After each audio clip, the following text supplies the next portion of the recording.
Kemudian Allah katakan juga, walal akhiratu khairul laka minal ula. Akhirat itu lebih baik bagimu daripada dunia. Apa maksud dari kalimat ini, teman-teman? Allah pengen ngasih tahu, wahai hambaku, dunia itu emang kayak gitu. Kehidupan di dunia itu semua orang ngerasain, semuanya pernah sakit, semuanya pernah sedih, semuanya pernah kecewa, semuanya pernah kehilangan. Kenapa? Karena itu dunia. Jangan sedih, hambaku. Nanti di akhirat, kamu gak akan pernah lagi ngerasain perasaan yang seperti itu. Nanti di surga, kamu gak akan lagi ngerasain sedih. Kamu gak akan lagi ngerasain kecewa. Kamu gak akan lagi ngerasain ditinggalin. Kamu gak akan lagi ngerasain lelah. Gak ada lagi lelah nanti di surga. Jadi bersabarlah karena kamu masih di dunia. Dan dunia ini sementara. Dan itulah fitrah tabiat kehidupan di dunia. Semua orang merasakannya. Tapi nanti, jika kamu bersabar, jika kamu istiqomah beramal solih, maka nanti di akhirat kamu akan tersenyum. Fatardo, kamu akan puas. Kamu akan bersenang, bersuka cita. Kamu akan ceria, happy. Kamu gak akan lagi merasa lelah.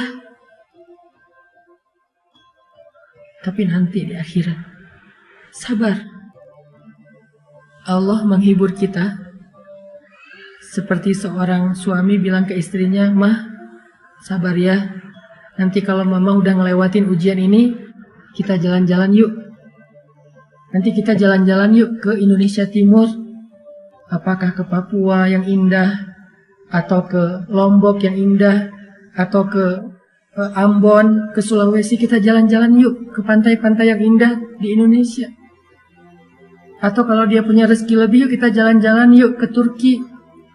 Atau kalau misalnya dia istrinya senangnya dengan kosmetik, skincare, yuk kita jalan-jalan yuk ke Korea. Nanti mama di sana nggak akan sedih lagi. Papa yang sedih ya, habis biayanya." Seolah-olah seperti itulah Allah bicara kepada hambanya.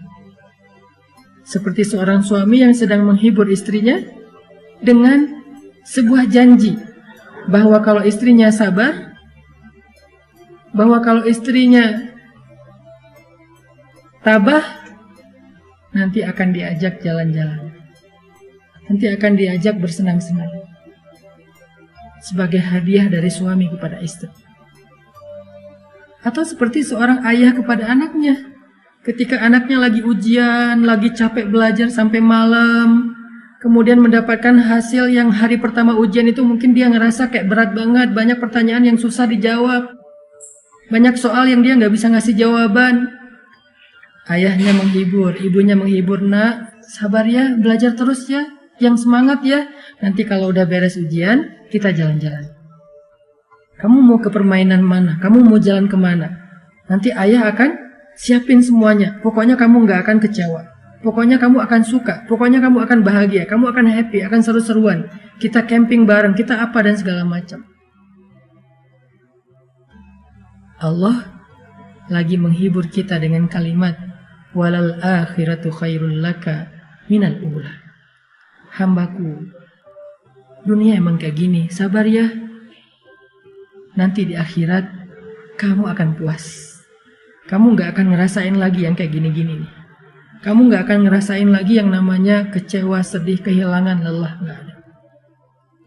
Sehingga ketika kita membaca kalimat walal akhiratu khairul laka minal ula, cobalah membacanya seolah-olah Allah lagi berbisik di telinga kita, ngasih tahu surga itu indah. Surga itu memuaskan. Surga itu apa aja ada. Nanti di sana kamu nggak akan sedih lagi. Nanti di sana kamu nggak akan lelah lagi. Semuanya dilayani. Kamu hanya bilang apa, mau apa. Ya Allah, saya mau makan ini. Seketika itu juga Allah akan berikan kepada kita dengan pelayan-pelayan yang sangat banyak. Rasakan seolah-olah Allah lagi berbisik di telinga kita bahwa kalau kita bisa melalui ujian ini dengan sabar, dengan istiqomah, nanti Allah akan ngajak kita jalan-jalan di surga. Dan coba dengarkan itu dengan hati. Karena hanya hati yang mendengarkan dengan iman, dengan yakin, akan terhibur dengan kalimat akhirat lebih baik daripada dunia dan engkau akan ridho.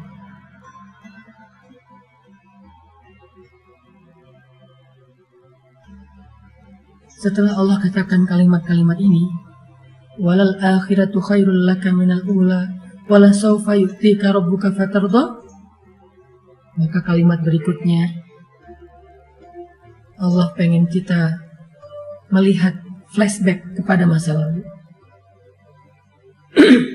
Allah pengen kita merenungkan masa lalu kita. Siapa yang selama ini membantu kita? Siapa yang selama ini menolong kita ketika kita punya masalah? Siapa yang menghidupkan kita, menciptakan kita, memelihara kita, memberi kita rezeki selama ini? Bukankah Dia Allah yang ngasih kita kehidupan? Bukankah Dia Allah yang ngasih kita keluarga? Bukankah Dia Allah yang ngasih kita makanan? Yang ngasih kita rezeki? Yang ngasih kita pemeliharaan? Alam yajidka yatiman fa'awa wa wajadaka dhallan fahada wa wajadaka 'ailan fa'aghna.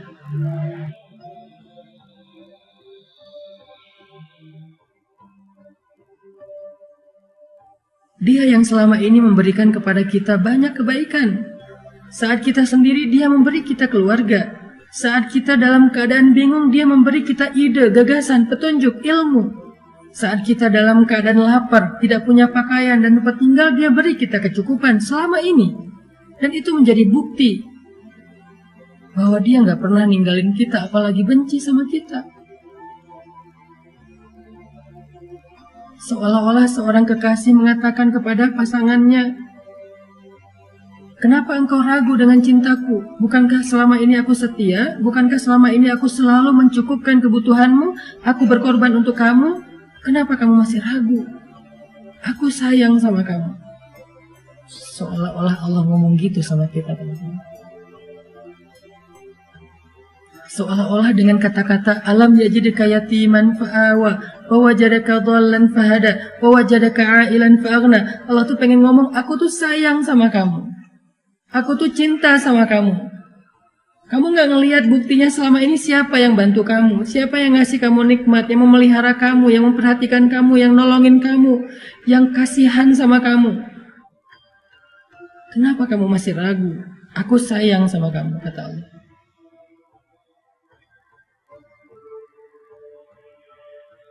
Sehingga dengan ayat itu Allah pengen kita yakin, kita percaya kalau Allah itu gak benci sama kita. Manusia boleh datang dan pergi, tapi Allah gak pernah meninggalkan kita. Manusia boleh kadang mencintai kita, tapi tiba-tiba membenci kita. Tapi Allah cintanya abadi untuk kita. Sehingga ketika kita yakin Allah gak pernah ninggalin kita, Allah sayang sama kita, maka saat itu juga hati kita akan terobati. Saat itu juga sempitnya dada kita akan terasa lega. Dan terakhir, paragraf terakhir di surat itu Allah katakan,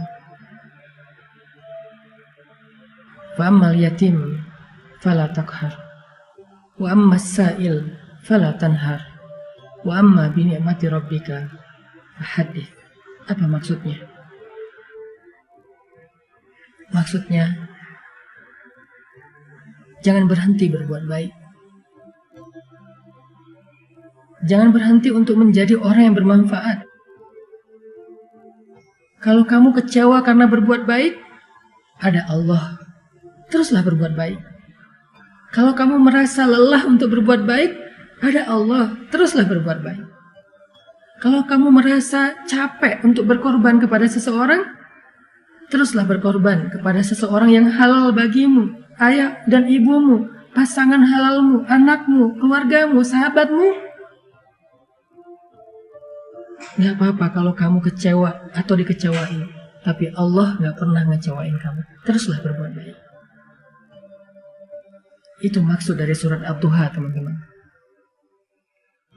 Coba rasakan itu ketika kita sedang membacanya, apalagi di dalam sholat, berarti kita telah membaca Al-Quran dengan tadabbur. Berarti kita sedang membaca Al-Quran dengan tafakkur.